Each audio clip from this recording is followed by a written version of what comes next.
So, today we're going to talk about a scam that's, well, it's pretty clever, but also really, really dangerous because it takes a name you trust and flips it into a weapon against you. Let's dive into how what looks like help can actually be a trap.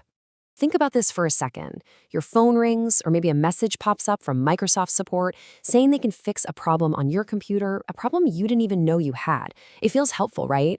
Maybe even a little bit of a relief. But that feeling, that's exactly what these scammers are banking on. And that right there is the core of this whole thing. You see, cybercriminals are masters of manipulation. Their favorite move is to hide behind a name you already trust. They aren't trying to hack your computer with some complex code. They're trying to hack you by using the good name of a company like Microsoft. All right, so first up, let's really break down the problem. We're calling it the trust trap, and you're about to see why. This is the very foundation of the entire scam. And make no mistake, this isn't some old, dusty threat that's making a comeback. All through 2024, security researchers have been seeing a huge spike in these specific attacks. This is happening right now, today, which makes it super important to know what you're up against. So, what's their secret weapon? Well, it's not some crazy virus, it's something called social engineering. And honestly, that's just a fancy term for psychological manipulation. This whole scam isn't about outsmarting your computer. It's about tricking a person. The real target isn't a bug in your software. It's your basic human instinct to trust someone who sounds like they want to help. Okay, so how does this trust trap actually become an attack? Let's walk through their exact playbook, step by step, so you can see exactly how it works. It all boils down to this really simple 3-step trick.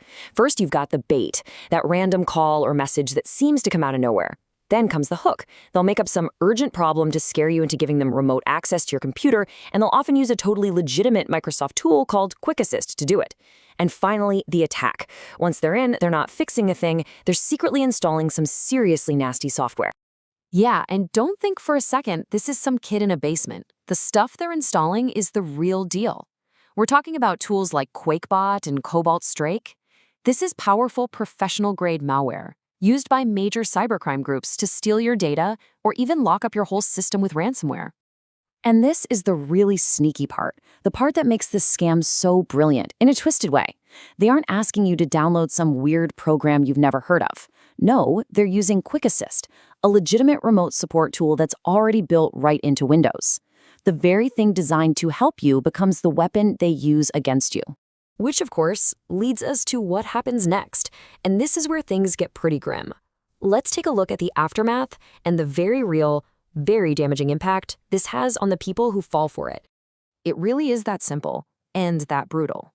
The second they have access, their one and only goal is theft. Everything you have on that computer, your documents, your photos, every password you've ever saved, it's all theirs for the taking. Let's be crystal clear about what's on the line here. You could lose total control of your own computer. They can steal all your passwords, which is like handing them the keys to your entire digital life. They can lock up your files and demand you pay them to get them back. And worst of all, they can get into your bank accounts and just drain your money. The consequences are just devastating. Okay, that was a lot of doom and gloom, I know. But here's the good news, and it is really good news. You can absolutely defend yourself against this. So let's get into part 3, the solution. This is your personal defense playbook. Think of this slide as your script. You need to have your lines ready. They're going to come at you with all this urgent-sounding tech jargon, trying to rush you. And your line? It's simple. Microsoft will not make unsolicited support calls. That's it. You hang up, you don't argue, you don't explain yourself, you just end the call. Game over.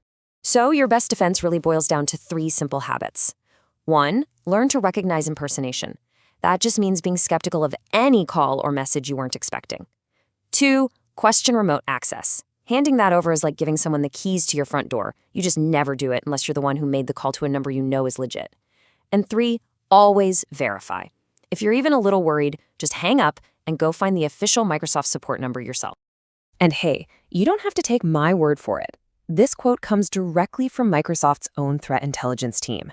They're saying it loud and clear. Social engineering, tricking people, is still one of the biggest threats out there. The weakest link often isn't the software, it's the person in the chair. And that's why being aware is your single most powerful weapon. So we'll leave you with this question. Because knowing how this scam works keeps you safe. But sharing that knowledge, That's how we protect our friends, our parents, our colleagues, everyone we care about. So who in your life needs to hear this? Because when we're up against these kinds of tricks, spreading awareness is truly our best line of defense.